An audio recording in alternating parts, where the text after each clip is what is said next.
Y dice, ¿qué tipo de aditivos químicos usted recomendaría como tratamiento y en cuál parte del proceso?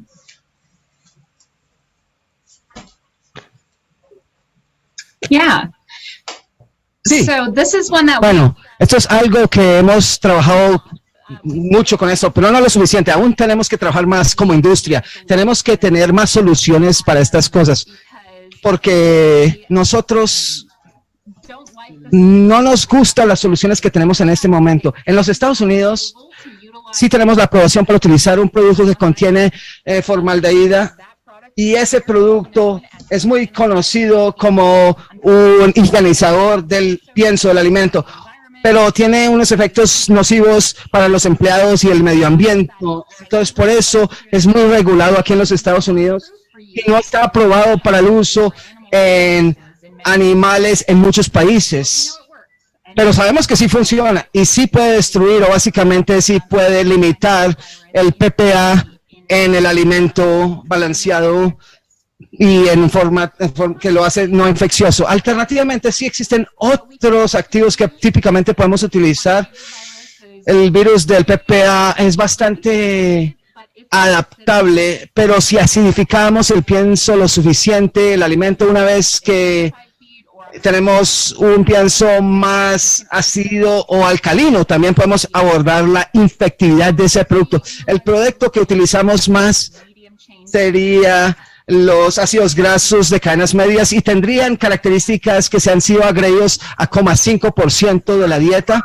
A veces no es muy costo efectivo, sin embargo, cuando agregamos 0,5% de ácidos grasos de cadenas medias, no los triglicéridos, en la versión de ácidos grasos, hemos demostrado que eso previene que el virus PPA sea infeccioso.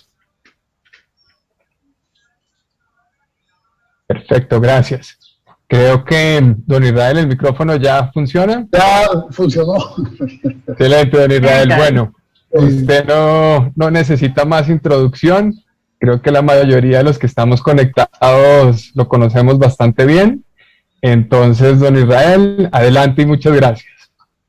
No, gracias y disculpen los inconvenientes técnicos que se presentaron a última hora, pero decía en principio que agradecerles a los organizadores y a los patrocinadores de este gran evento que para nosotros los dominicanos nos va a servir de mucho en este momento de incertidumbre que vivimos los porcicultores dominicanos.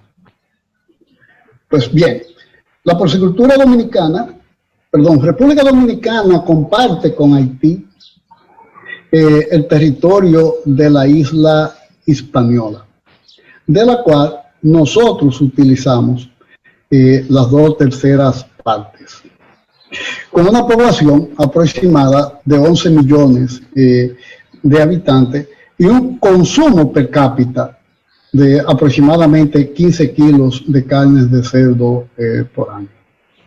Previo a la llegada del virus de la fiebre porcina, República Dominicana producía el 73% de su consumo.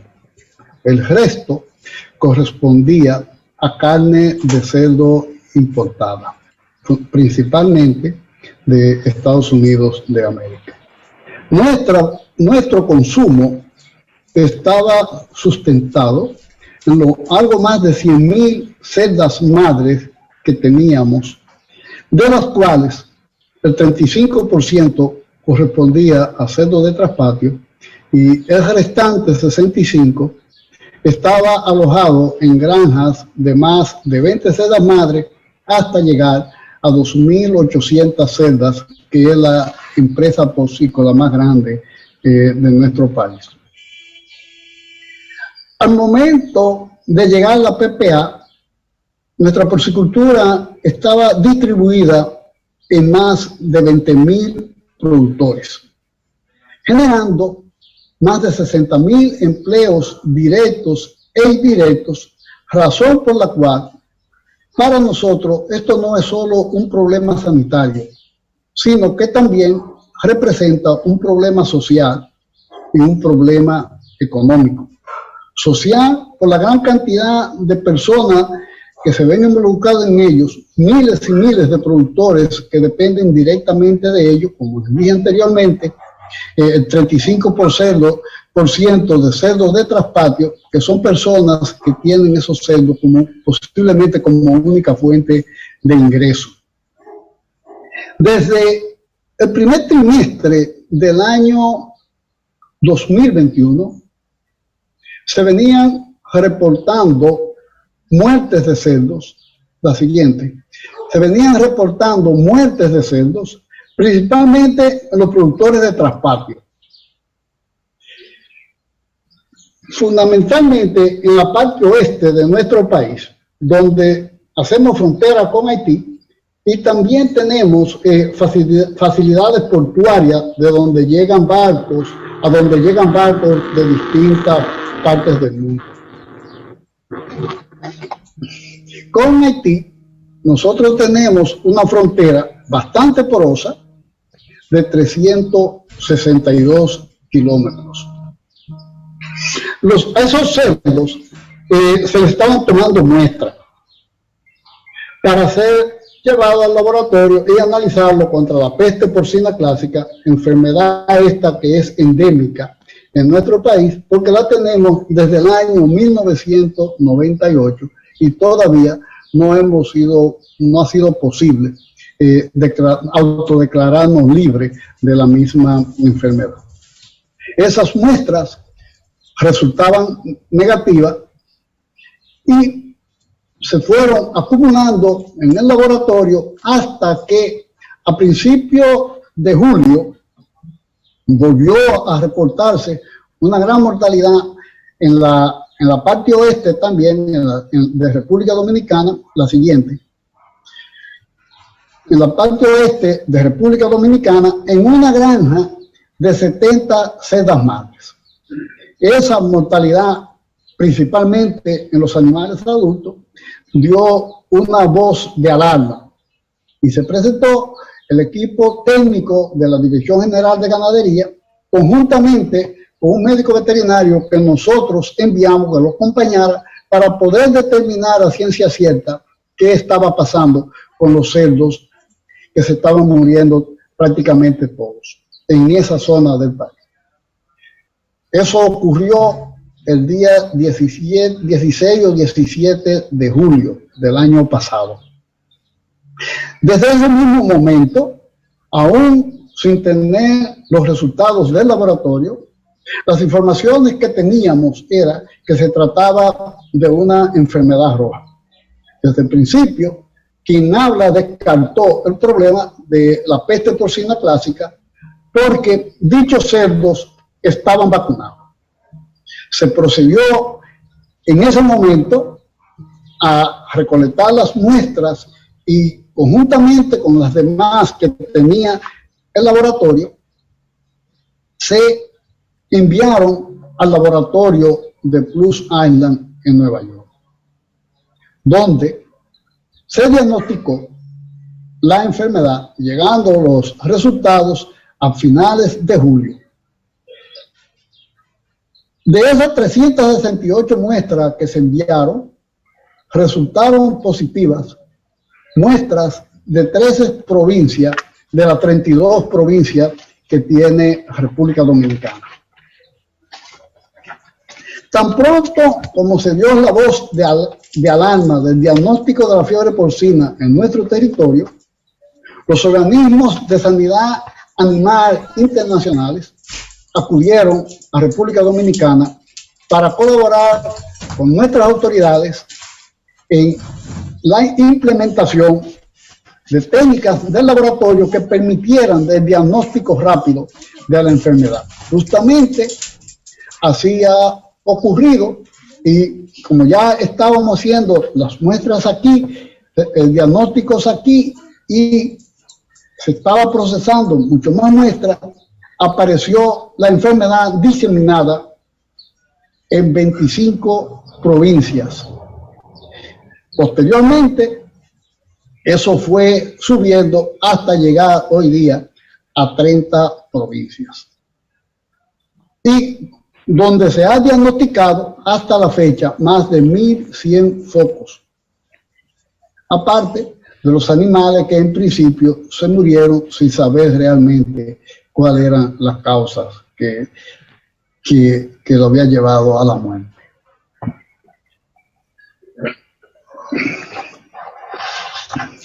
Es importante resaltar que por la sintomatología y los resultados del laboratorio, el virus que hoy tenemos en Dominicana es un virus de baja patogenicidad, no así de poca morbilidad. Un virus que se mueve con la misma característica que se mueve el virus de la fiebre porcina africana. Eso lo manifiestan los síntomas que presentan los animales y cuando la enfermedad donde la enfermedad se ha presentado, puede presentar con síntomas variados. Puede darse el caso de que haya vómitos, que haya abortos, que haya inapetencia y en algunos casos no hay fiebre. En algunos casos no hay fiebre. Hasta ahora, el virus que se ha identificado aquí, la cepa que se ha identificado aquí es la cepa Georgia 2006. A pesar de que extraoficialmente se sabe que existen otras cepas ya en nuestro territorio. Hasta la fecha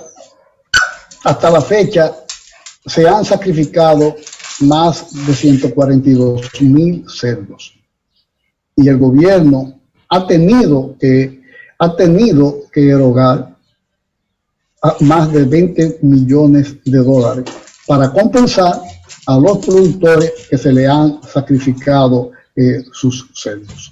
En principio se estaban sacrificando el foco y se estaban sacrificando el perifoco con un radio de 3 kilómetros. Pero un par de meses después, esa práctica se abolió y solamente seguimos hasta ahora sacrificando los focos. Es lógico entender que República Dominicana es un país con limitaciones económicas, que venimos de salir de la pandemia de COVID, donde todos los gobiernos del mundo tuvieron que invertir grandes sumas de dinero. En el caso nuestro, se nos presenta también la fiebre porcina africana y el gobierno ha tenido que hacer fuertes erogaciones para compensar a los productores afectados, cosas que nosotros agradecemos. Esta enfermedad no discrimina, así como se presenta básicamente en los cerdos de traspatio, también ha afectado varias granjas con población de 300 cerdas o más, inclusive en principio una granja de 1.200 cerdas de ciclo completo donde hubo que eliminar toda la población existente. Posteriormente se presentó en otra granja de 2.200 y algo de cerdas y ha afectado también uno de los centros genéticos que teníamos en República Dominicana. Para finalizar, es importante resaltar lo siguiente. Hoy día seguimos haciendo lo mismo que estábamos haciendo hace 8 meses, eliminando los focos. Y esto cada vez más se complica por la gran resistencia del virus al medio ambiente y la facilidad de transmitirse que tiene el mismo.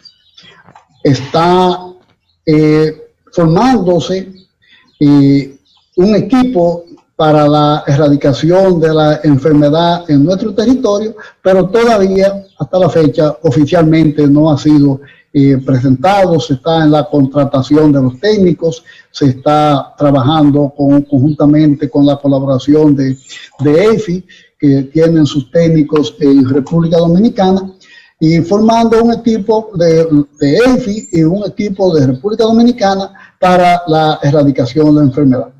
Lo cierto es que esta enfermedad mantiene una incertidumbre total a todos los porcicultores dominicanos. A los que no le han llegado la enfermedad, porque no se sabe en qué momento va a aparecer el virus, no importando las medidas de bioseguridad, porque todos tenemos que entender que no existe riesgo cero en bioseguridad. Y más aún a los productores que se le han eliminado sus cerdos, que todavía no tienen fecha de cuándo repoblar, a pesar de que hay productores que va a ser ya 8 meses que se le eliminó sus cerdos. La enfermedad sigue en pie, siguen apareciendo focos, como les dije anteriormente, van más de 1.100 focos diagnosticados ya oficialmente, y eso para nosotros realmente constituye una gran amenaza para un sector tan importante de la economía dominicana como es nuestra porcicultura. Muchísimas gracias.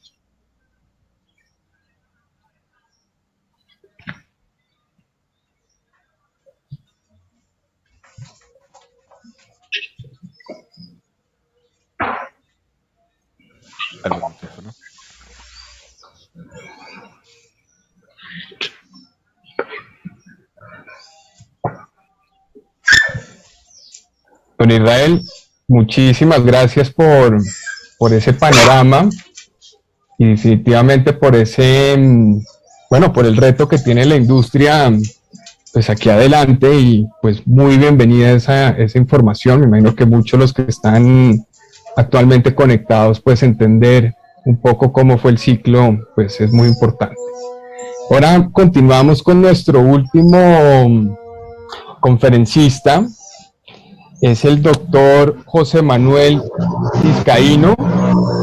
El doctor Sánchez Vizcaíno nació en Murcia, España.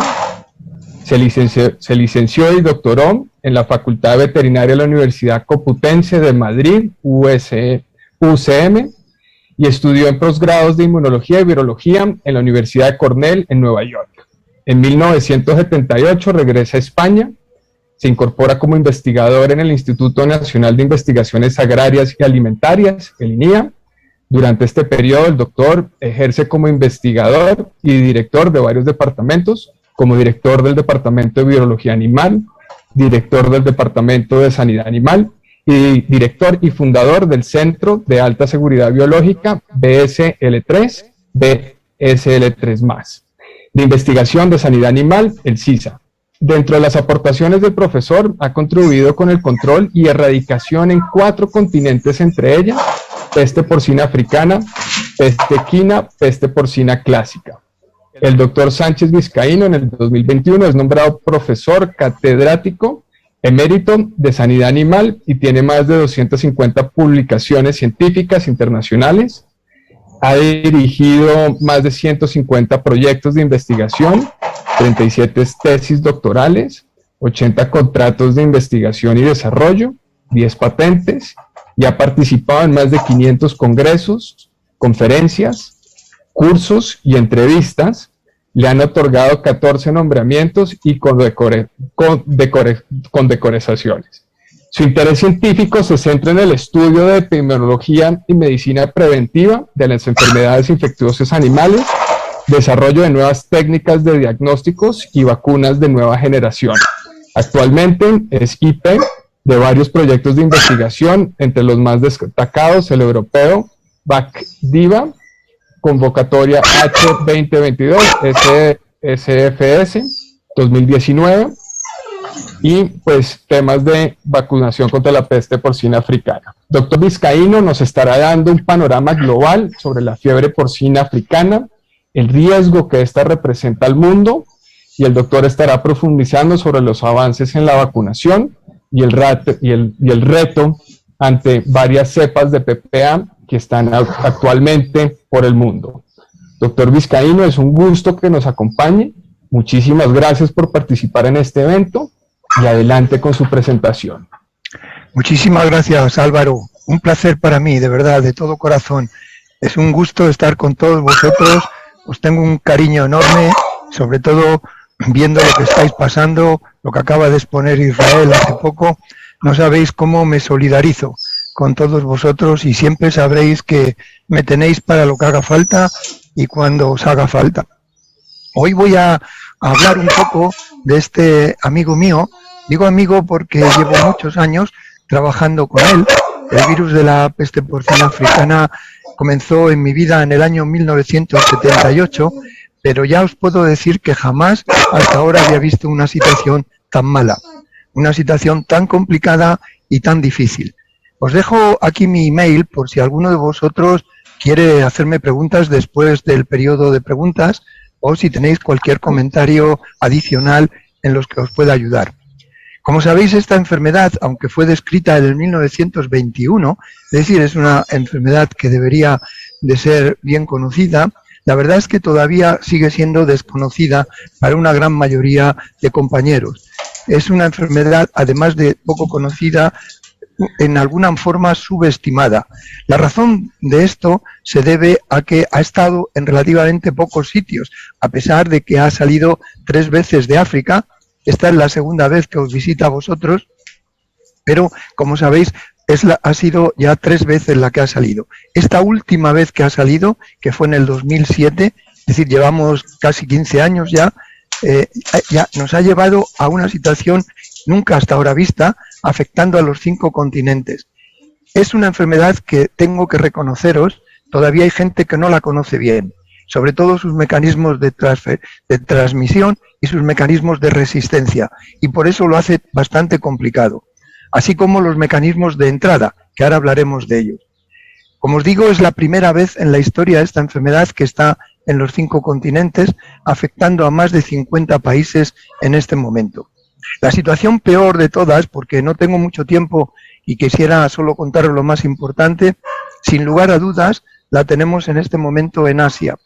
En Asia han ocurrido cosas increíbles en los últimos años. Hace un tiempo, todo esto reportado por los propios colegas de China, fundamentalmente, porque donde está peor la situación es en China, donde han empezado a encontrar diferentes cepas atenuadas, vacunas ilegales y una gran circulación de virus a través de alimento contaminado. Las vacunas ilegales son ya una realidad en China desde hace tiempo.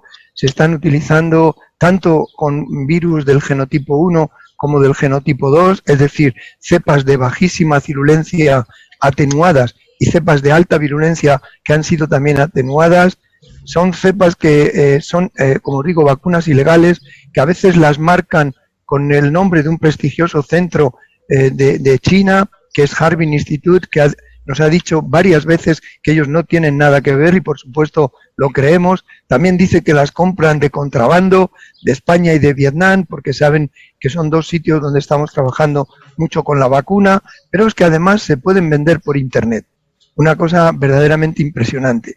Y lo que más me preocupa de todo ello, como os decía, es la gran cantidad de barcos que salen de China donde han cargado alimento para sus viajes, para las personas que manejan el barco. Sobre todo estoy hablando de barcos que llevan mercancías, barcos de contenedores, que han incrementado enormemente su entrada por varios continentes. El continente americano está ya totalmente, tanto el norte como el sur, por supuesto Europa, por supuesto África, etcétera.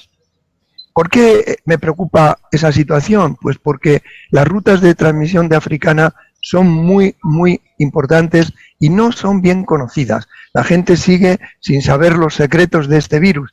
Yo esta noche voy a intentar explicaros muchos de esos secretos para ver si os puedo ayudar de alguna manera en la lucha que os toca y que os va a tocar seguir viviendo.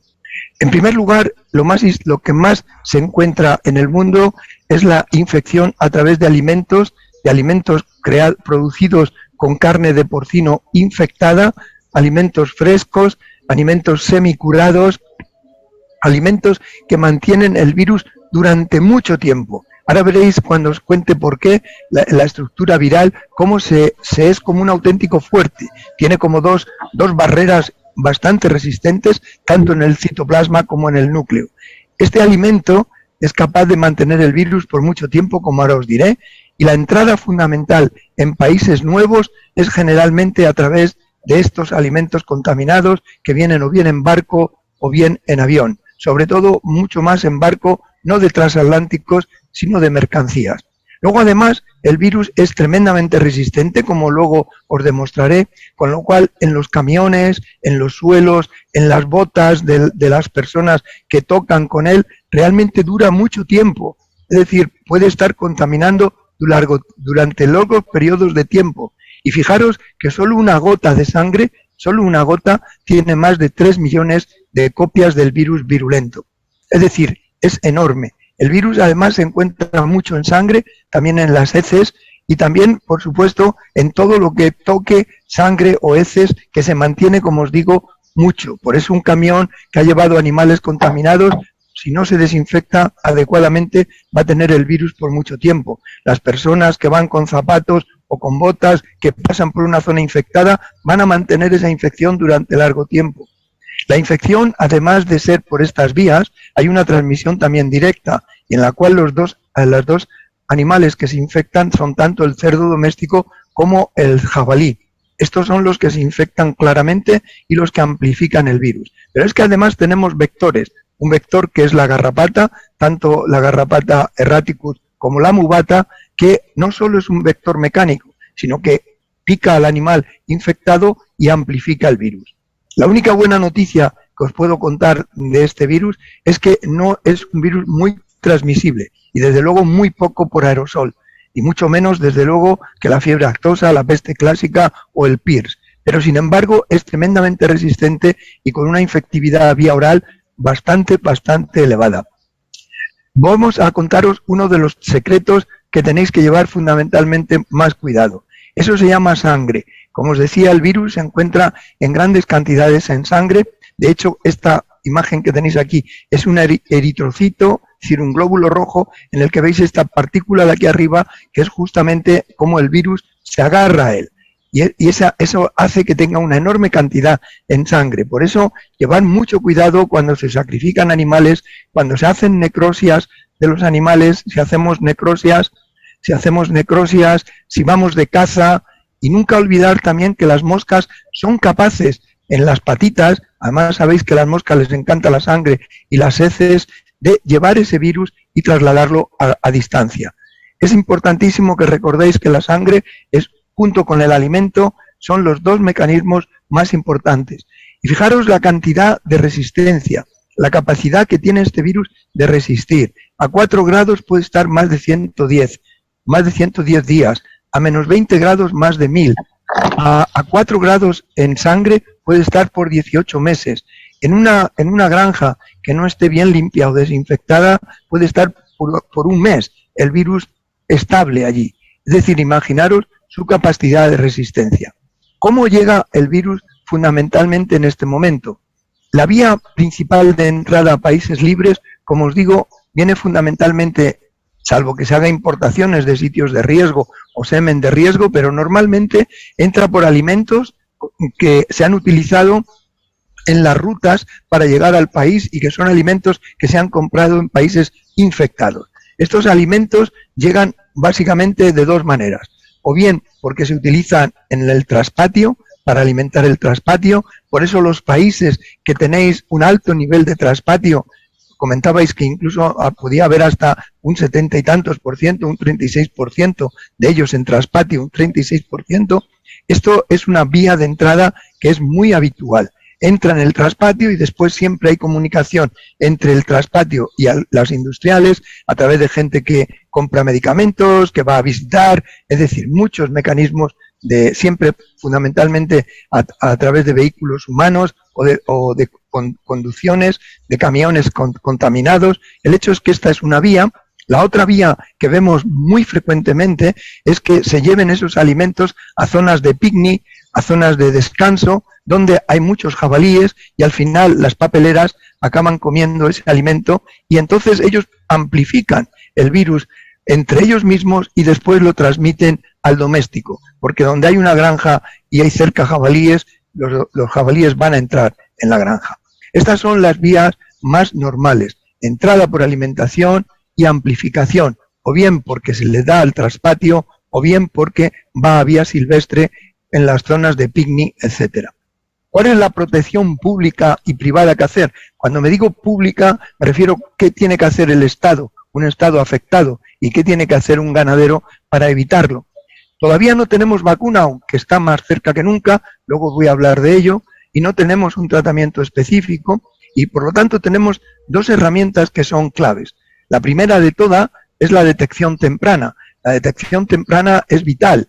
Esta detención temprana es, por ejemplo, como comentaba Israel hace un rato, lo que falló en principio en la República Dominicana. Se tardó mucho en hacer una idea de que pudiera ser peste porcina, ¿no? La bioseguridad es la otra herramienta que tenemos, con lo cual tenemos dos cosas que son vitales. Y os voy a contar cómo se pueden mejorar. La primera, realmente que estén formados nuestros ganaderos y nuestros veterinarios para detectar precozmente esta enfermedad, por lo menos para sospechar de ella y poder mandar las muestras al laboratorio. Y la segunda, tener las medidas de bioseguridad en sus explotaciones para que no entren. Estos dos son muy importantes y estas son precisamente a nivel de granja, a nivel de veterinarios, las que más podemos trabajar. Tenemos otra respuesta que es más de tipo estatal, que es que haya un buen programa de contingencia. Y por supuesto, en cualquier caso, que haya una enorme colaboración entre lo público y lo privado. ¿Cuáles son las rutas de entrada generalmente una vez que la enfermedad ya ha llegado a un país, ya ha llegado fundamentalmente por alimento, como os digo? ¿Cómo entran luego a las granjas? Entran bien por, otra vez, que se dé alimento contaminado a esas granjas, o bien que haya sido amplificado en domésticos y silvestres, como os he contado anteriormente, que se entren animales infectados, tanto domésticos como silvestres, que puedan visitar las granjas, el personal trabajador que haya estado en otras granjas, que lleve el mismo calzado, porque no penséis que el virus después de un ratito o de una distancia mínima se va a estropear. No, no, el virus puede resistir por mucho tiempo. Hacerme caso. Y por supuesto que nadie en la granja, ningún trabajador de la granja, coma en la granja con alimento que haya sido producido con carne o con material porcino. ¿Por qué? Porque puede entrar sin darse cuenta, con su propio bocadillo. Todo esto son casos que yo he visto, por eso los pongo aquí. Los vehículos siempre es otro de los mecanismos que se ve más frecuentemente. Falta de limpieza y desinfección, no darle importancia a la situación de muchos de los factores que arrastran el virus, las moscas, que como os digo contactan con sangre y con heces. De hecho, en la mayoría de los focos, cuando se produce eso, precisamente por culpa de la sangre, los zapatos y las moscas, siempre hay más de un foco, es decir, un foco original al final acaba habiendo varios focos como consecuencia de la diseminación por sangre o por las propias moscas como consecuencia del fallo de bioseguridad. Los roedores, la reinfección después de un foco, esto es muy típico, la gente tiene mucha prisa en eliminar, limpiar y desinfectar, pero lo hace muy rápidamente y muy mal, rellenan las granjas y vuelven a tener otro foco por la enorme resistencia del virus. Y por supuesto, lo que debemos de evitar por encima de todo es enviar animales infectados al matadero, porque si no, en un país que ya tiene la enfermedad, la recirculación de esa enfermedad a través de estos alimentos contaminados va a ser eterna y por lo tanto con un gran nivel endémica, de que se convierta endémica. La bioseguridad es sin duda la medida y la prevención más grande que tenemos para la herramienta de mayor seguridad para la prevención de la enfermedad, aunque siempre sabéis que hay dos tipos de ganaderos, ¿no? El que aumenta su bioseguridad porque hay que cumplir la ley y el que realmente cree en ella. En esta enfermedad, si no crees en la bioseguridad de verdad, no seas ganadero, porque vas a tener peste seguro. Y aquí se ven los dos extremos, ¿no? Los dos extremos que tenemos. Por un lado, los traspatios y los familiares, que se ven en muchos países, que alimentan cerdos con residuos familiares o de restaurantes, que a veces incluso de basurales, que no reciben compensación si son positivos.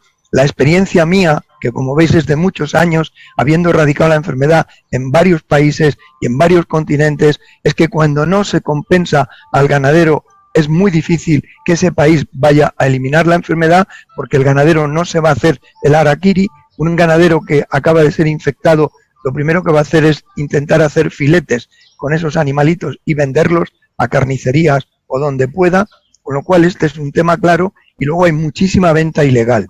En cuanto a las de mayor seguridad, En algunos países tampoco perciben compensación, lo cual aumenta el riesgo de que tampoco declaren rápidamente y, sobre todo, lo que más veo es la reinfección después de un foco, por haber tenido un mal sistema de limpieza y de desinfección y hacer repoblaciones aceleradas.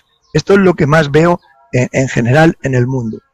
¿Cómo podríamos nosotros, a nivel ya estatal, como os digo, hay cosas que podéis hacer vosotros como veterinarios y ganaderos y otras que se necesita el apoyo de la administración? Desde luego tener un buen programa de vigilancia. Pero un programa de vigilancia no es un programa estático. Un programa de vigilancia es algo que debe de estar continuamente cambiándose según en el escenario que nos estamos moviendo y según los riesgos que en cada zona, incluso en un mismo país, podemos tener riesgos diferentes y sistemas de vigilancia distintos, que tenemos que insistir más en unos que en otros. Y esto generalmente, como os digo, no se hace. El otro problema es que hay dos cepas ahora mismo circulando. Como os decía, en China están llegando cepas de alta virulencia o de virulencia alta moderada, pero de alta virulencia, con lesiones que no son patognomónicas, pero que son bastante sintomáticas, que nos pueden dar una idea de que puede ser africana, pero también podemos tener ya cepas con menor virulencia, que lo que vamos a ver es un cuadro totalmente distinto, ¿no? Vamos a ver lesiones en piel, vamos a ver inflamación de articulaciones, vamos a ver un cuadro que no tiene nada que ver con las formas agudas. Por eso, como ahora están saliendo de China alimentos contaminados tanto con atenuadas como con virulentas, tenemos que prestar atención también a detecciones de este tipo. ¿Cuáles son los puntos de riesgo generalmente que, dadas las circunstancias epidemiológicas que os he contado antes, tendríamos que vigilar? Sin duda los aeropuertos privados. Los internacionales, no preocuparos, porque tienen un sistema bastante bueno de tratamiento de las basuras. Muchos países se llevan la propia basura que han traído en el viaje de venida y se la vuelven a llevar a su país. Otros pagan porque sean desinfectadas, o sea, generalmente incineradas, pero sin embargo en los aeropuertos privados o los puertos de mercancías, sobre todo los puertos que lleven barcos con contenedores y zonas fronterizas, eso realmente no funciona bien. Por lo tanto, cuidado con los alimentos, cuidado con las basuras, cuidado con los residuos alimenticios y, sobre todo, muy importante, cuidado en los países que reciben ayudas humanitarias. Hay países que están haciendo buenas e importantes ayudas humanitarias a otros países afectados, pero que a su vez, o a países que están libres, pero que necesitan ayuda alimenticia y desgraciadamente a veces en esos alimentos que mandan puede haber infección. Y esto hay que llevar cuidado, porque hay muchos países ahora mismo afectados en el mundo, como sabéis. También el tipo de granja es muy importante, porque no es el mismo riesgo el que tiene una granja industrial que el que tiene un traspatio, o el que tiene una familiar, o el que alimenta a sus animales en basurales. Evidentemente, estas cosas cambian mucho el sistema de vigilancia y el sistema de control de ello. Por supuesto, no debemos de olvidar que estos animales también tienen unas garrapatas que en algunos países existen, no en todos, y que si esas garrapatas están va a ayudar enormemente a que se infecten más y sobre todo la vida silvestre que se infecta, los jabalíes se infectan facilísimamente. Al no haber compensación, insisto, hay una gran cantidad de movimientos ilegales. Por eso cuando yo llego a un país donde veo que no hay compensación y una baja bioseguridad, cuando me dicen que hay un foco, yo ya estoy, fijaros lo que os digo, estoy ya calculando que de ese foco va a haber otros 6 o 10. Y además, si no tenemos información de los movimientos que tiene ese foco inicial, vamos a estar muy perdidos. Pero no olvidar lo que os digo. Y segundo, la repercusión que esto tiene no es solo para el país que la tiene, que es mucha y alta, como habéis comentado, y los datos que ha dado Israel, que me han parecido interesantísimos, y sobre todo que los países vecinos o con relaciones de ellos pueden tener al final acabar infectados. Porque fijaros en una cosa, una persona que toma un salami o un salchichón en uno de los muchísimos sitios de descanso que tenéis y los preciosos sitios que tenéis de vacaciones y que le gusta, ¿no? Pues ¿cómo va a pensar esa persona que si lleva eso a su país puede morir alguien, si a ellos no les está pasando nada? Y no entienden que puede haber virus que aunque no afecte al humano pueda afectar a cerdos. Yo noto que hay una faltísima enorme de información en general de muchas personas, unas que no lo hacen por negocio y otras que lo hacen sin ninguna mala voluntad, pero que son un riesgo importante en esta enfermedad. Y fijaros en este resumen que os hago, porque para que os hagáis una idea dónde están realmente los problemas. Los problemas fundamentalmente de detección temprana, fijaros que recaen fundamentalmente en el ganadero. Es decir, el ganadero, que muchas veces es un ganadero sin formación o con muy poca información, que no distingue una enfermedad de otra, que además cuando se le mueren unos pocos, como os digo, va a intentar sacar el mayor tiempo o el mayor rapidez para vender ese producto que le queda, y que muchos no tienen veterinario privado. La gran mayoría de los traspatios no tienen veterinario. Incluso granjas medianas no tienen veterinario privado. Con lo cual, esto, él no sabe lo que está apareciendo. Lo que sí que sabe es que se le mueren y él va a vender. El veterinario privado generalmente sí que tiene formación para poder detectar la enfermedad, aunque a veces el cuadro clínico no es tan claro como aparece en los libros, con lo cual se puede despistar bien. Entonces, estos dos son los encargados en llamar a los veterinarios oficiales, con lo cual figuraros el retraso que puede haber en llamar a un veterinario oficial, que ese sí que tomará medidas, tomará muestras y las mandará al laboratorio. Este laboratorio es una parte fundamental, pero si falla esto, el laboratorio no puede hacer milagros, porque el laboratorio va a hacer diagnóstico de lo que le llegue, pero de lo que no le llegue no puede hacerlo. Y el gran fallo está aquí, hacerme caso. El gran problema en la detección temprana está aquí. Los laboratorios, si están bien formados, además podrán decir el tiempo que lleva la infección, con lo cual podréis calcular de dónde ha venido, a dónde ha podido ir, etcétera, etcétera. Pero estos son los dos grandes puntos importantes y, como veis, el más importante, este de aquí. En cuanto a qué parámetros deberíamos de valorar, nosotros hemos hecho como un autoanálisis, es decir, hemos detectado estos 9 puntos para que los propios ganaderos puedan hacerse una autovaloración de su bioseguridad. Fijaros en los puntos que lo hemos dividido. ¿Dónde está localizada la explotación? Si está próxima a otras granjas, si esas otras granjas incluyen traspatio o ciudades pequeñas, si tiene calidad en la construcción su granja o no, si es una granja que tiene material limpio y que se puede limpiar y desinfectar, o está todo trasnochado, oxidado, etcétera. Si hay presencia alrededor de esa granja de animales silvestres, de jabalíes o de garrapatas, si hay valla de separación y de cerramiento entre el aparcamiento para que los coches no pasen adentro de lo que es la granja, si tiene libro de registro de movimientos. Esto es tremendamente útil. No os podéis imaginar lo importante que es que cada granja tuviera un libro donde registra las entradas y las salidas. Gracias a estos libros y gracias a esta información que muchas granjas tienen, cuando llegamos a un foco podemos intuir de dónde le ha llegado el virus, porque el laboratorio nos va a contar si lleva tiempo o no lleva tiempo circulando. Eso lo sabemos por si hay mucha presencia de anticuerpos o baja presencia de anticuerpos, y también la salida de una manera nos permite prever los focos secundarios. Pero si no tenemos esta información, es muy difícil que nos podamos ubicar en focos secundarios. Luego el vestuario para cambios obligatorios de calzado y de lavado, al menos el calzado y el lavado debería de ser obligatorio, pero obligatorio. Y el calzado que uno trae no debe de entrar adentro, de ninguna manera. Tienen que tener una zona externa donde se cambie ese calzado. Y el lavado de manos. Luego la ausencia de animales domésticos, que no pintan nada en una granja, nada más que complicar la vida.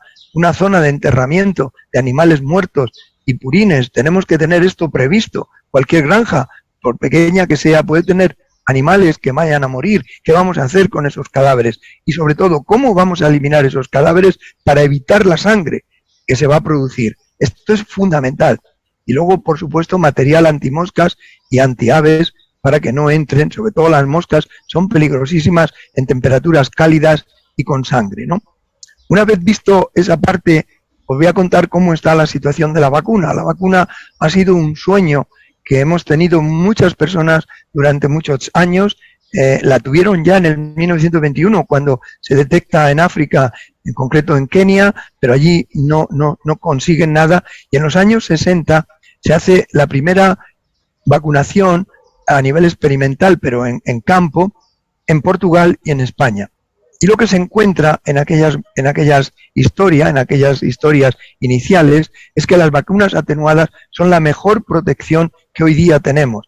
Y ahora os enseñaré cantidad de otras que no funcionan. Llevamos muchísimos años sabiendo que las inactivadas no funcionan, las de subunidades no funcionan, en fin, que las únicas que funcionan son las atenuadas. Pero ¿qué problema pueden tener las atenuadas? A veces esas atenuadas, si no están realmente estabilizadas, lo que hacen es reversión a la virulencia. Es decir, la reversión a la virulencia es muy frecuente en vacunas atenuadas que no estén bien estables. Y puede esa reversión a la virulencia o residuos virulentos en una atenuada pueden generar que la enfermedad baja el cuadro clínico, como está pasando en Asia, como os he enseñado en las fotos, y genera animales portadores. ¿Qué pasa con esos animales portadores? Que van al matadero, pero esos van al matadero y hay en países que se aceptan y eso es ese alimento que lleva virus. Y a veces lleva, como sabemos, no cepas solo virulentas, sino cepas atenuadas. ¿Y por qué es tan difícil obtener una vacuna en este maravilloso virus? Pues la verdad, porque es un virus tremendamente complicado. Os he hecho aquí una radiografía para que veáis la complejidad que tiene este virus frente a otros que tenemos en sanidad animal y mucho en concreto en porcino, que son muy, muy diferentes. El virus de la africana tiene 170 genes, es decir, compararlo con el PIRS que nos vuelve locos, que solo tiene 10, o con el parvo, o con el PCV, con el circo, que tiene 5, pues realmente os podéis imaginar, o el mismo COVID que tiene 10 genes. Para que os hagáis una idea, nosotros hemos sacado una vacuna para mascotas en menos de 9 meses para COVID y sin embargo en africana todavía hay muchísimas partes de estos genes que no conocemos su función. ¿Por qué? Porque es un virus muy complicado, es un virus ADN, como sabéis, de doble cadena, tiene 170 una complejidad enorme, 170 genes, tiene una estructura compleja que todavía no conocemos del todo. Fijaros que estamos ya a punto de sacar vacunas importantes y todavía no conocemos mucho de la complejidad de él. Hemos avanzado mucho en conocer genes ligados a la virulencia, que esto nos ha permitido hacer atenuaciones más seguras, pero genes ligados a la activación inmunitaria no lo conocemos muy bien. Tenemos además un virus que tiene una doble barrera, le separa perfectamente una barrera en el citoplasma, pero es que en el núcleo tiene otra, con lo cual, aunque rompiera la del citoplasma, el núcleo le mantenía con capacidad infectiva. Como digo, es el más resistente que hay. Además de eso, tiene una enorme variabilidad genética, es decir, que el virus no es solo un tipo, sino que hay muchos virus, hay muchas variantes de ese virus. Y además, por si fuera poco, no produce anticuerpos neutralizantes, es decir, no tenemos un anticuerpo como en otros virus, como en el 99% de los virus, que induce un anticuerpo que bloquea al virus para que no infecte. En el caso de africana no tenemos ese tipo de anticuerpos y esto genera dos problemas. Uno, tenemos que buscar una inmunidad que no sea neutralizante, pero además queremos que sea esterilizante, es decir, que no mantenga el virus. Y por otro lado, no tenemos capacidad in vitro de estudiar la protección cruzada, es decir, la vacuna nuestra, para cuántas variantes de este virus será eficaz y para cuántas no. Como veis, es un virus complicado y por eso ha costado mucho estar muy cerca de una vacuna como estamos ahora. Como os decía, las vacunas inactivadas no inducen una respuesta protectiva. Las vacunas de subunidades, es decir, vacunas hechas con proteínas estructurales del virus que creemos que son muy inmunogénicas, pero que no son suficientes para inducir inmunidad. Las vacunas de ADN tampoco, se genera una respuesta inmune muy débil y no protectora, y las únicas que realmente tenemos índices de protección elevados son las atenuadas. Pero las atenuadas, acordaros, tienen ese punto difícil de equilibrio entre la eficacia y la seguridad. Y como os digo, el hecho de que ahora conozcamos más, gracias a la biología molecular, de genes ligados a la virulencia, nos ha permitido progresos muy importantes en este siglo XXI.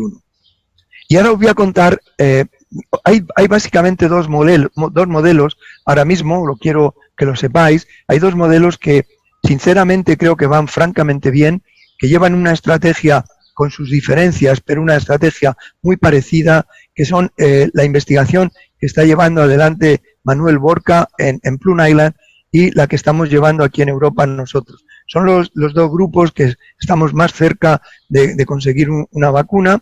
Ellos están haciendo un trabajo también excelente. Nosotros, la Unión Europea sacó una llamada para que hiciéramos vacuna, la sacó en el año 2018 y nosotros nos presentamos a esta con la vacuna Vacdiva, que ahora os diré lo que es. Significa una vacuna que tiene 3 características que ahora os cuento. Esta vacuna que presentábamos nosotros, los modelos vacunales que presentábamos, era para varios candidatos, no solo para cerdo doméstico, sino también para jabalíes. Como os digo, empezamos en octubre de 2019 con un presupuesto de 10 millones de euros. Es la cantidad de dinero mayor que la Unión Europea había dado a un proyecto y formamos un consorcio porque necesitábamos colaboradores en varios sitios de 13 países de la Unión Europea, más 3 de fuera de la Unión Europea, pero que estaban infectados, como era Rusia, China y Kenia, y que tengo el honor de coordinar y dirigir. Vamos a pasar a la siguiente. El objetivo de esta vacuna ha sido el de producir una vacuna segura. Fijaros en qué orden os lo digo: segura, viva. Viva es que pueda diferenciar animales infectados de animales vacunados, y efectiva, y que valga para cerdos domésticos y para jabalíes. Estamos trabajando en 3 prototipos, como os digo, ya tenemos seleccionados los prototipos que están funcionando tanto en porcino como en jabalí. Ahora os voy a hablar un poco de ellos.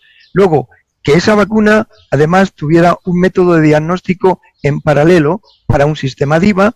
Y por último, incorporamos otro objetivo que considero que es muy importante, y es dar no solo una vacuna, sino una herramienta de vacunación. Es decir, lo que hacemos es estudiar epidemiológicamente muchos escenarios epidemiológicos que están infectados de africana o que se pueden infectar en el futuro, para dirigirles un programa de vacunación con una estrategia específica para que esa vacuna sea lo más eficaz posible.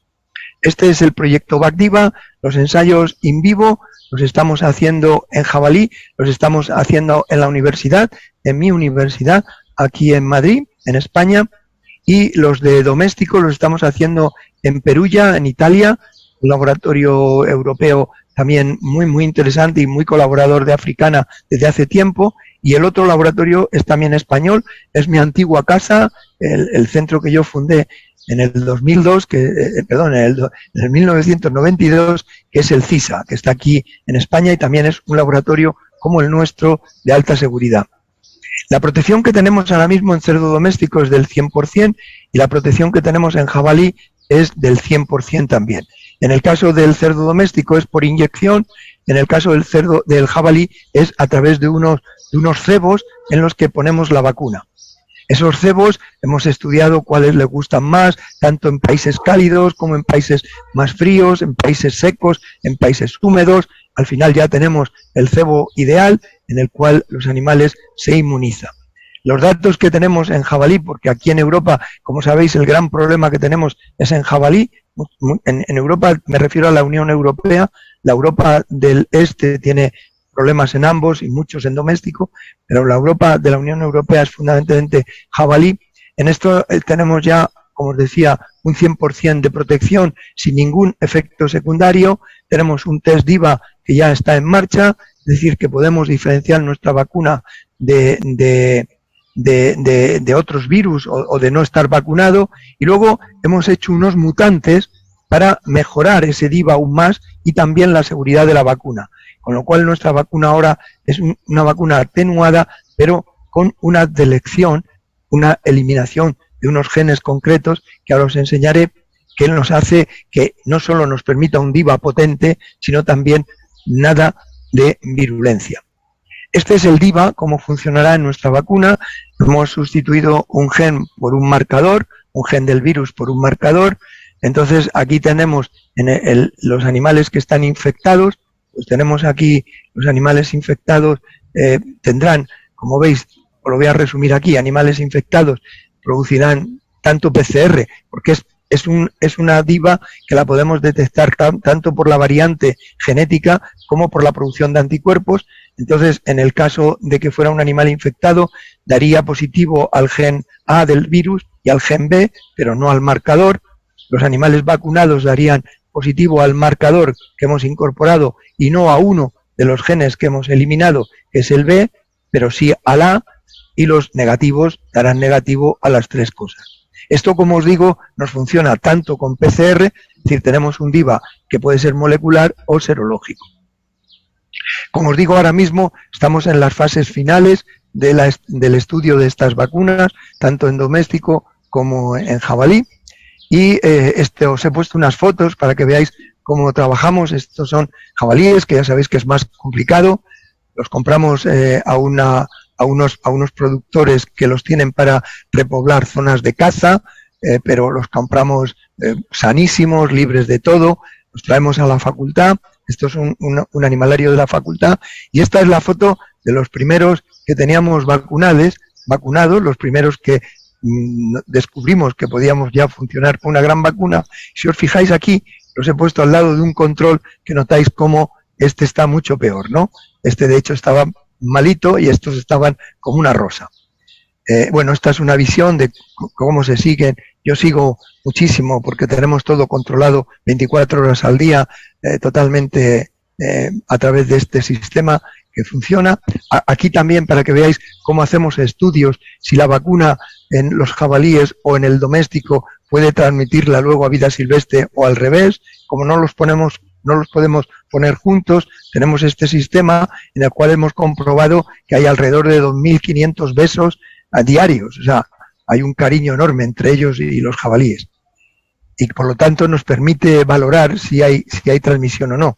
La vacuna que tenemos, como os decía, es oral para jabalí e inyectable en cerdo doméstico, y estamos preparando los estudios piloto, que los vamos a hacer tanto en jabalí como en cerdo domésticos. Estamos evaluando varios sitios, probablemente en Asia vamos a hacer un ensayo, el primero lo vamos a hacer allí, y también en Kenia con estos dos animalitos silvestres que son los que mantienen el virus en África de por vida.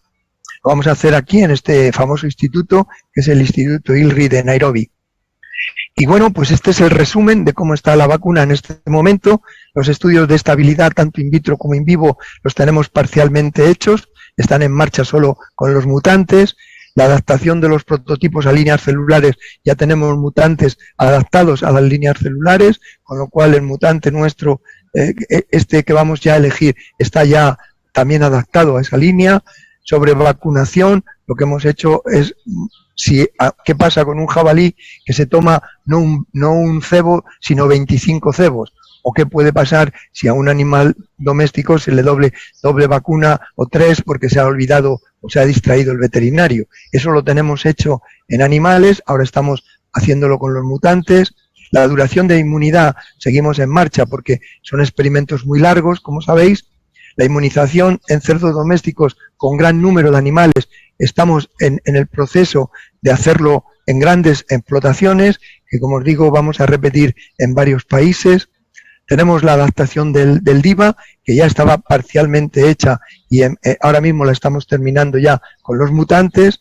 Luego la conservación del cebo a diferentes temperaturas, estamos ahora terminando los países más fríos. Y luego la protección cruzada, es decir, cuántas cepas nuestra vacuna, de las cepas que hay circulante en el mundo, cuántas cepas somos capaces de inmunizar y resistir a esas cepas. Está ahora mismo el mutante en marcha.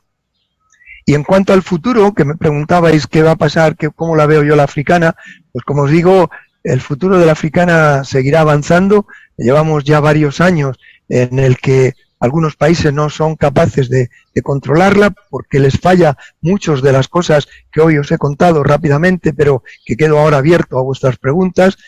Me temo que va a seguir avanzando. En algunos países va a quedar endémica por mucho tiempo, lamentablemente, por varias razones que si queréis también podemos hablar. La vacuna está más cerca que nunca. De hecho, ya Vietnam acaba de declarar que ya tiene una. Yo creo que esta es con tecnología de nuestros colegas de Plum, pero no lo puedo garantizar, pero los vietnamitas ya han dicho que ya tienen una, y la nuestra, pues como os digo, está progresando muy, muy rápidamente. Y nada más, quisiera daros las gracias de nuevo por la invitación. Sabéis que es para mí un placer compartir con vosotros siempre, cualquier momento, porque siempre me he encontrado en la gloria en vuestro país y en vuestros países en general. En Latinoamérica estoy formidable. Y nada, dar las gracias también a la Universidad Complutense, que nos ayuda y nos financia otra parte de nuestra investigación, a la Organización Mundial de Sanidad Animal, de la Organización Internacional, ¿no?, la OIE, que como sabéis somos centro mundial de referencia para ella, y por supuesto a la Unión Europea y al proyecto Vacdiva, que nos está permitiendo adelantar mucho. Y cómo no, a este equipazo que veis, este equipazo de este equipo han estado dos en vuestro país, que fuimos a ayudaros en el diagnóstico, que fue, aquí tenéis a Sandra, y aquí tenéis, bueno, estas dos estuvieron, ¿no?, en nuestro país, a las dos, Estefanía y Sandra, bueno, y al resto del equipo mío de Africana. Este es solo el de Africana, que como veis es un grupo súper majo. Y bueno, de nuevo a vosotros, y quedo a vuestra disposición para cualquier pregunta o comentario que os parezca oportuno. Muchísimas gracias a todos de nuevo, y un abrazo muy fuerte desde aquí. Gracias de corazón. Bueno, doctor Vizcaíno, muchísimas gracias. Muy completa la presentación. Bueno, en este momento nos encontramos un poquito por encima de tiempo, entonces vamos a saltarnos el receso y vamos a ingresar de una vez a preguntas y respuestas. Voy a intentar de colocar al menos 2 preguntas por conferencista, y después, probablemente, dependiendo de la rapidez, continuamos ya con el ingeniero Santiago Mota, dando ya el cierre del evento. Pues voy a arrancar con nuestra primera conferencista, la doctora Jones. Doctora Jones, una de las preguntas es: ¿cómo se toman las muestras para el PCR y con qué velocidad se tienen los resultados?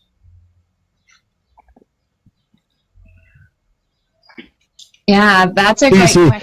muy buena pregunta. Depende del tipo de muestra que recolectamos. Si es una muestra ambiental, típicamente lo tomamos con gasa de algodón y colocamos esa gasa en salina de fosfato, incubamos eso en la noche y extraemos esto la siguiente mañana. Y típicamente tendremos los resultados mientras que tengamos acceso a un laboratorio diagnóstico. En Vietnam, las instalaciones de producción con quien trabajamos sí tienen su propio centro de diagnóstico y sus capacidades diagnósticas. Entonces, típicamente los resultados llegan en 24 horas. En términos del alimento balanceado es más complicado, porque el alimento y los ingredientes pueden tener otras cosas que pueden interferir con la extracción del ADN. Aunque el PPA es muy estable, a veces esos alimentos tienen iones u otras formas, otros componentes, y típicamente necesitamos hacer centrifugiado para que se queden toda la noche, y por medio del centrífugo podemos sacar el extracto, los superlatentes, y analizamos esto, pero típicamente nos tardamos 24 horas, mientras que tengamos acceso a un laboratorio de diagnóstico se puede hacer en 24 horas. Normalmente un PCR nos llega en un día, 24 horas, sí. Perfecto, muchas gracias, doctora. Ahora viene la segunda pregunta.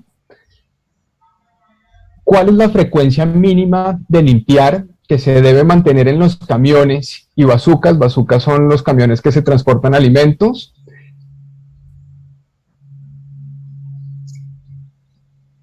In that case, it En depends ese on caso depende cuántos sitios dentro del sistema de producción están siendo afectados. Lo que nosotros rutinamente hacemos con nuestro sistema de producción en Vietnam es que tenemos camiones que se consideran sucios, que solamente, por ejemplo, van a ubicaciones que son positivas por PPA, y esos camiones se limpian y se sanitizan, se higienizan todas las noches, la parte interior y la exterior. Y el exterior se limpia y se higieniza antes de que entra al molino de alimentos. Tenemos otros camiones también que únicamente van a sitios negativos con PPA y a sistemas de PP negativa, y esos camiones se limpian y se higienizan antes de entrar el molino de alimentos, y también cada vez que se va a utilizar se limpian.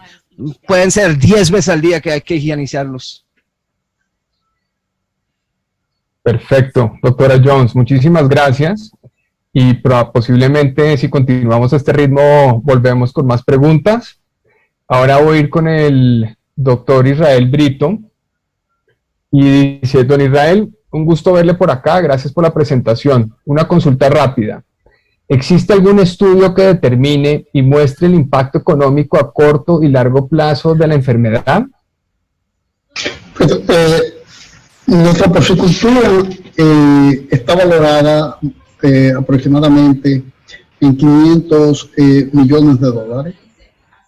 Hasta hoy día, nosotros entendemos que se ha eliminado prácticamente el 30% de nuestra porcicultura.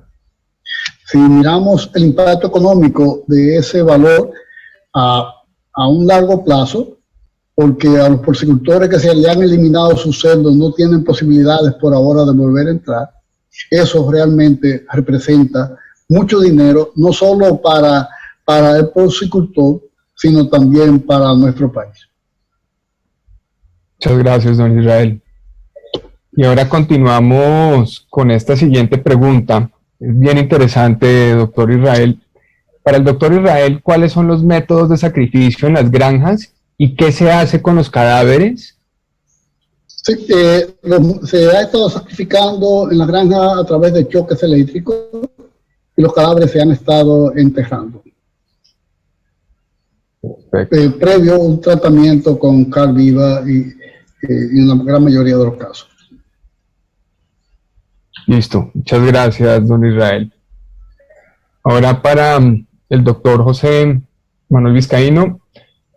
Doctor Vizcaíno, tomando a que República Dominicana compensó a los productores, ¿cree usted que esta política nacional ha reducido la transmisión a nivel nacional y a corto y largo plazo? Sí, definitivamente. Yo creo que es una herramienta extraordinaria porque hay muchos ganaderos que no querrán ocultar porque saben que van a ser compensados. Yo creo que esta ha sido una buena estrategia la que habéis incorporado y la verdad es que os felicito por ello. Sinceramente creo que es una herramienta muy positiva. Perfecto, gracias, doctor. Y continuamos una con el vecino país, para usted también, doctor. Haití vive recibiendo ayudas humanitarias. ¿De pronto le entró el virus por ahí? Hay mucha probabilidad de que así haya sido.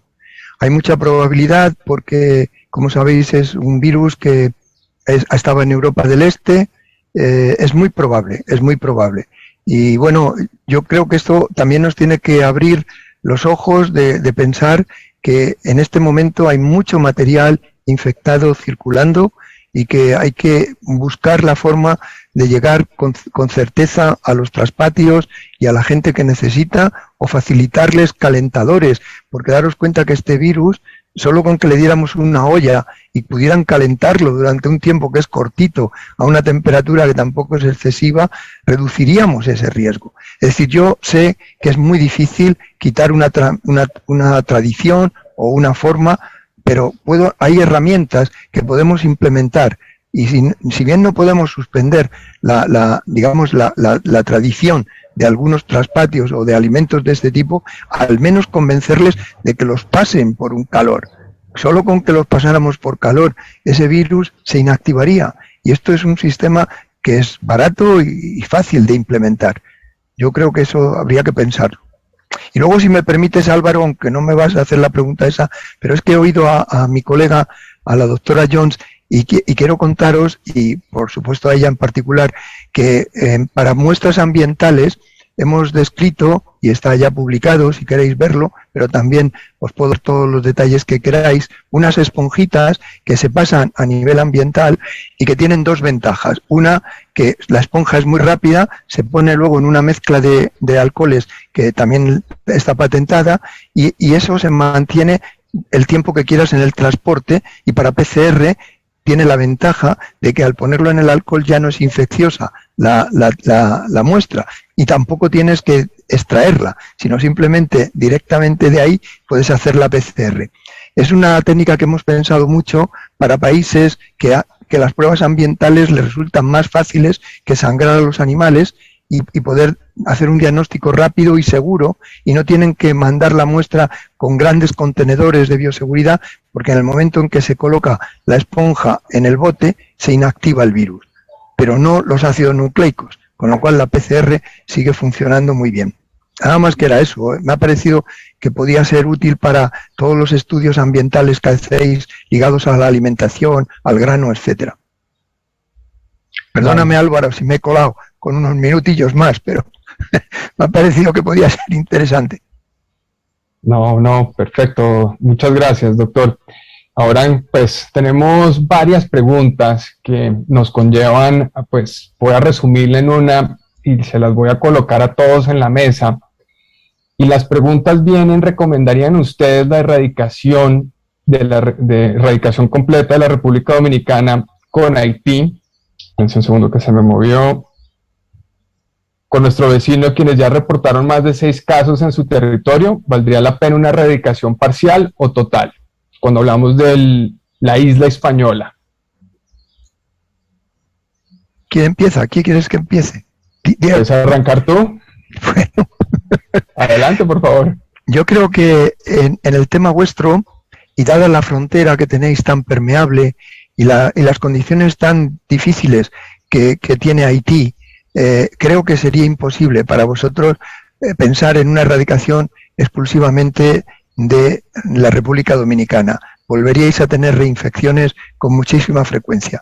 Yo creo que tenemos que ser más ambiciosos en este caso y hacer un programa a la isla completa. Yo creo que a pesar de las circunstancias que hay complicadas en Haití, si hay unos buenos fondos internacionales se puede hacer. Pero si vosotros lo intentáis solo en vuestro sitio, la capacidad de reinfección que vais a tener va a ser tan elevada que no os va a compensar. Creo que es muy difícil en este momento, de verdad, os lo digo de corazón, creo que es muy difícil pensar que podéis aislaros en la República Dominicana, puesto que es imposible con el tipo de frontera que hay tan fácil de moverse y lo difícil que va a ser evitar que la infección del otro lado no llegue a la vuestra. Esa es mi opinión. Perfecto. Muchas gracias, doctor. Y don Israel, no sé si tú vas a añadir algo más, pero dado que nos pasamos un poquito de tiempo, me gustaría despedir ya a la doctora Jones.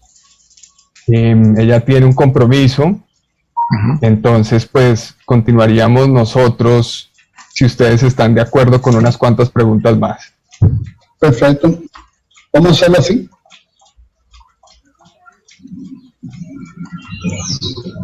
Dale, ¿tú quieres añadir algo más con lo que comentó el doctor Vizcaíno? Realmente esa es la verdad. La frontera extremadamente permeable que nosotros tenemos con Haití y la presencia del virus, hasta ahora diagnosticado unos cuantos casos. Y para nosotros eso no deja de ser un gran problema para volvernos a reinfectar. Debemos de pensar que eso pasó lo mismo con la peste porcina clásica en el año 1998, que éramos libres y nos llegó desde Haití y todavía la tenemos en nuestro territorio. Con esta enfermedad la situación es totalmente distinta porque los controles no están tan fácil como es el caso de la peste porcina clásica, que podemos hacerlo con vacunas. Desde el principio nosotros hemos entendido que debe de ser un trabajo conjunto, tanto de República Dominicana como de Haití. Ahora, la forma de llegar a Haití ya es otro problema por los grandes problemas socioeconómicos que tiene esa nación, pero donde posiblemente el problema de la fiebre porcina para ellos no sea el mayor problema, dadas las circunstancias económicas y sociales que ellos están viviendo. Por lo que los organismos internacionales, nosotros entendemos que deben de ser los que tomen la delantera en nuestros vecinos para poder declarar la isla libre de la fiebre porcina africana. Perfecto, muchas gracias, doctor Israel. Una muy interesante que entró: ¿puede el virus transmitirse por medio del agua en los ríos ¿Y cuál sería el porcentaje de riesgo de ser positiva la respuesta? Doctor, sí, adelante, por favor. Nosotros hemos estudiado varios casos en los que nos ha sorprendido los resultados que hemos obtenido. Por ejemplo, estuvimos mucho tiempo trabajando cómo le llegó el virus a Corea del Sur, cómo pudo entrar con la barrera tan fuerte que tiene con Corea del Norte, cómo ha podido llegar, y al final hemos visto que en las zonas donde se sacrifican a veces animales o se tiran animales muertos en ríos, etcétera, el virus se mantiene. Es verdad que queda muy diluido, pero no queda la menor duda de que las vías nuestras que hemos detectado transmisión en algunos sitios de Asia nos indican que el agua puede ser el conductor de ello. ¿Cómo luego se concentran? Pues probablemente bebiendo. Si beben los animales, aunque haya poca carga, la carga, como sabéis, es acumulativa y al final es muy probable. Estamos ahora haciendo estudios dentro de esos países para ver exactamente que lo podamos medir. Pero la impresión y los datos epidemiológicos indican que probablemente juega un papel importante. Buenísimo. Gracias, doctor. Y esta sí va para ambos y es la pregunta del millón. Y es, ¿ustedes ven en un futuro próximo la llegada de la vacuna a República Dominicana? Primero Israel. No, primero usted, doctor. Bueno, Israel, con mucho gusto. Nosotros lo que creemos es que va a haber vacuna. Álvaro, a todos os lo digo, para mí es una satisfacción poder deciros eso. Estoy convencido que estamos muy cerca de una vacuna que tampoco puedo garantizaros que sea una vacuna universal, es decir, que valga para todas las cepas circulantes, pero sí para un gran número que está circulando, y por lo tanto creo que la vacuna va a ser una realidad. ¿Cuándo va a ser esa vacuna real? Pues tenemos que terminar las pruebas en el caso nuestro.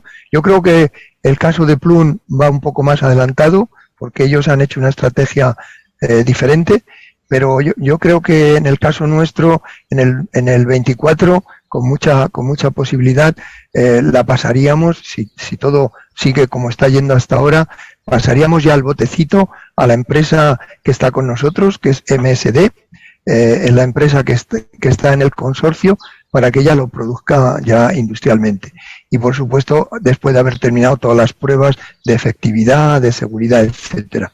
Pero no me puedo asegurar que sea el 24. Eso de dar así una fecha es muy difícil, muy difícil. Pero de verdad, lo que sí que os digo de corazón, y he estado muchas veces con este virus, es que jamás hemos estado tan cerca. Jamás. Don Israel, ¿algún comentario? No, el doctor Vizcaíno es el maestro de la vacuna y nosotros la estamos esperando. Ojalá tener la oportunidad de que nuestra porcicultura todavía en esta fecha pueda estar en pie de lucha. Perfecto. Bueno, ya estamos llegando al final. Tenemos varias preguntas que todavía se nos van a quedar sin responder, pero el tiempo es valioso y es muy importante para todos. Con esto le quiero dar las gracias a todos los que participaron, a los que me apoyaron en organizar este tiempo, este evento. Y ahora continúo, como habíamos visto en la agenda, con el ingeniero Santiago Mota, gerente general de Instituciones Pecuarias Dominicanas, que nos está dando unas palabras para el cierre de este evento para República Dominicana. Ingeniero Mota, adelante, por favor. Buenas tardes para todos. Gracias, Álvaro, por pasarme la palabra. Quiero agradecerle a todos los que han permanecido conectados con nosotros hasta este momento, ya casi en la culminación del evento. A nombre del equipo organizador, integrado por las empresas Salud, Instituciones Pecuarias y el Consejo de Grano de los Estados Unidos, voy a pedirles solo un poquito de paciencia de 2 minutos para compartirles tal vez algunas reflexiones a modo de conclusión de este importante evento que hemos agotado el día de hoy. Hemos culminado un programa enriquecedor que inicia con la importante conferencia que nos trajo la doctora Jones, hablándonos sobre los trabajos que ha venido haciendo con el tema de bioseguridad. Y de esa presentación podemos tal vez recalcar la importancia de mantener y establecer controles de bioseguridad tendentes a garantizar en alguna medida que las granjas no se vean afectadas por este tipo de enfermedad que pone en riesgo la existencia de las granjas por sí mismas. Al escuchar esa presentación de la doctora Jones, creo que todos los que hemos tenido la gran oportunidad de escucharla, pues nos haremos un poco más conscientes de la importancia del tema bioseguridad, el cual no es solamente aplicable, entiendo, al caso que nos compete la tarde de hoy sobre PPA, sino que es igualmente aplicable a todas las actividades que involucran la crianza de diferentes especies de animales. Una segunda presentación que nos trajo el doctor Israel Brito, presidente de la Federación de Porcicultores, en la cual nos hizo un recorrido, digamos que narrativo e histórico, de cuál ha sido el comportamiento de la enfermedad desde su aparición en nuestro territorio allá por el primer trimestre del año pasado. Resaltar tal vez algunos aspectos de la presentación del doctor Brito, y pudiéramos entender nosotros entonces que estamos frente a los mismos retos y a los mismos desafíos, tal vez iguales o mayores a los primeros días en que apareció la enfermedad en nuestro territorio. Persiste igualmente, como bien señalaba el doctor, la aparición de casos aún en el momento actual disperso en diferentes puntos de la geografía de nuestro territorio, lo cual nos indica que la enfermedad sigue su agitado curso. Tal vez también extraer de esa presentación del doctor Brito la importancia de que autoridades y productores deben seguir trabajando de la mano con el objetivo de mitigar los efectos nocivos de la enfermedad, pero sobre todo el efecto económico devastador que eso genera en los productores, a los cuales sus granjas se ven afectadas por este tipo de situación. Tuvimos una presentación final a cargo del doctor José Manuel Sánchez Vizcaíno, el cual nos habló de sus experiencias y nos hizo algunas recomendaciones de cómo debemos de establecer los controles. Y en la última parte de su presentación nos mostró los trabajos que ha venido realizando para el desarrollo de una vacuna que pueda contrarrestar la enfermedad. Me atreví a hurgar un poco en la vida del doctor José Manuel Sánchez y me encontré que en algún momento le dio una entrevista a un periodista del periódico El País, y en esa entrevista él declaraba el virus de la PPA como su enemigo número 1 y que su misión de vida habría de ser culminar con el desarrollo de una vacuna que contrarrestara la enfermedad. Y hoy quiero decir que ojalá, doctor Vizcaíno, que sus investigaciones puedan darle ese regalo al mundo y a los cientos de productores porcinos que están dispersos en todos los lugares del planeta. Por eso me atrevo a decir que sobre todo en la parte final de su presentación, usted nos ha traído una charla de esperanza, así lo puedo decir, para los actuales y futuros productores porcinos de la República Dominicana. Quiero decirle gracias por dedicar su tiempo y sus conocimientos a tan noble tarea, y ojalá que sus trabajos pues puedan concluir de manera exitosa con una vacuna que ayude a los productores del mundo. No quiero ya, para concluir brevemente, dejar pasar la oportunidad sin agradecer infinitamente a todos los que han hecho posible que este evento se materializara el día de hoy. A los señores expositores, doctora Jones, doctor Brito, doctor Vizcaíno, a los colaboradores que nos han ayudado con todo el montaje de la parte técnica y también a los que han servido de promotores para tener un evento exitoso como el día de hoy. También darle las gracias a las personas que se han conectado con nosotros desde diferentes países interesados en el tema de la PPA y de lo que está ocurriendo dentro de nuestro territorio con relación a la enfermedad. Agradecer también a las escuelas de medicina veterinaria de las universidades como son la Universidad Autónoma de Santo Domingo, la Universidad Nacional Pedro Enrique Ureña, la UNFU, y a la Universidad ISA, que ha dispuesto sus instalaciones para que cientos de estudiantes de la Facultad de Medicina Veterinaria pues tuvieran acceso a un evento trascendente como este.